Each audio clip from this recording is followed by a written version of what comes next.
To begin, I'd like to make one thing clear. I have used Neville's techniques in the realization of my desires, and I would love to share with you a perfect use of the law of assumptions. So here are 8 perfect techniques to manifest your desire. Number 1. Know exactly what you want. Not a general idea, but something specific and exact that perfectly reflects your true desire. If you want your dream body, know what it will look like. If you want a certain sum of money, know how much down to the dollar. If you want a partner, know who you want. If you want a certain job, know exactly what you would do and where you would work, etc. Number 2. Ask yourself what you would be feeling if you were who you want to be right now. By feeling, it is meant an innate level of awareness. Where would your mind be if you were the person you want it to be? How would you think in relation to the world in your new state? Number 3. Create a scene that would imply that you have already achieved your goal and that it is in the past. Something that you can add sensory vividness and tones of reality to. Number 4. Get ready for bed before the time you usually become sleepy and get ready to induce a sleepy state. Lie in your bed and calm yourself. Many years ago I suggested that you put your hands underneath your butt to focus on something to induce this state, but practice has taught me that, personally, I can get in a drowsy state best by lying down in a fetal position. If you have not been successful in using this technique, I suggest putting yourself in a position where you do not usually fall asleep in.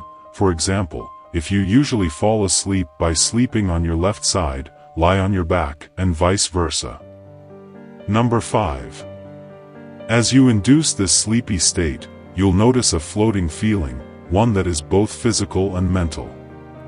Keep your mind clear, but do not become so drowsy that you fall asleep. Something that I've noticed while applying this law throughout the years is I feel that can I just imagine random things to get into a drowsy state to begin my scene, this is a trap. And more likely than not, you do this every night and it is a habit of yours. For me, whenever I do this, I always fall asleep before I can even think to begin my scene. Do not become distracted. Calm yourself with the intent of doing your scene and do not let your mind wander on other things. Number 6. Begin enacting your scene, and begin enacting it in first person. While it will not be as vivid as the room you are in now, it does not matter. Yes, you heard me right, your scene does not need to become as vivid as the life you are living right now to become a reality. Continue enacting your scene and focus on a new detail each time you loop it. If you cannot add tones of reality and sensory vividness in the beginning, use a trick I've used in the past. Tell yourself what you're seeing is real. Narrate what is in front of you and what you are touching and feel that it is true and real. There is no way I can explain the feeling other than pretending that what you are imaging right now is real. Just try it. Don't worry about if you're applying it right, just imagine that it is true. Just think that you are seeing what you want to see. Number 7. Keep yourself in this scene and do not worry about anything else. Remain faithful to this scene by repeating it over and over. Soon, you will actually feel as if you are in the place you imagine, and eventually, you will fall asleep in that state. If you worry about not being able to fall asleep or think about how alert you are, you will stay alert and unable to fall asleep. Focus on the scene and making it as real as possible. Number 8. If you kept the scene repeating and legitimately tried adding as much sensory vividness as possible, you should wake up with a feeling that, it is done, this is the gift from God I was speaking about earlier. If you do not have this feeling, imagine that you do and continue the process the next night.